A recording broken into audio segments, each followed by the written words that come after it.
अगली नमाज है नमाज तहियतुल मस्जिद। ये मकरूह औकात के अलावा मस्जिद में दाखिल होने पर पढ़ी जाती है, जो 2 रकत पर मुश्तमिल है। ये हुज़ूर नबी अकरम सल्लल्लाहु अलैहि वसल्लम की सुन्नत मुबारका से साबित है। अहादीस मुबारका में इसकी बहुत फजीलत बयान हुई है। बुखारी ने किताबुस सलात, किताबुल तहज्जुद और मुस्लिम ने किताबुस सलातुल मुसाफिरीन में हज़रत कतादा रज़ियल्लाहु तआला अन्हु ने रवायत किया कि हुज़ूर नबी अकरम सल्लल्लाहु अलैहि वसल्लम ने फरमाया, जो शख्स मस्जिद में दाखिल हो तो उसे चाहिए कि बैठने से पहले 2 रकत नमाज पढ़ ले। अगली नफली नमाज है तहियतुल वुज़ू।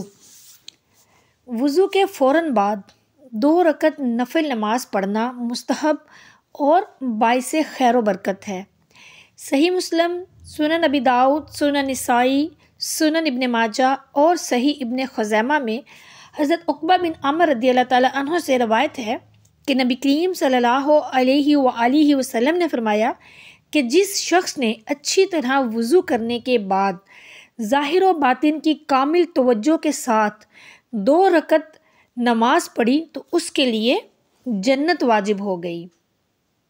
इसी तरह एक और रवायत है, अबू दाऊद, बुखारी, मुस्लिम और अहमद बिन हम्बल ने हज़रत उस्मान बिन अफ़्फ़ान रज़ियल्लाहु तआला अन्हु से मरफ़ूअन रवायत किया है कि हुज़ूर नबी अकरम सल्लल्लाहु अलैहि वसल्लम ने फरमाया, जो शख्स अच्छी तरह वुज़ू करके 2 रकत नमाज पढ़े तो उसके पिछले गुनाह मुआफ़ कर दिए जाते हैं।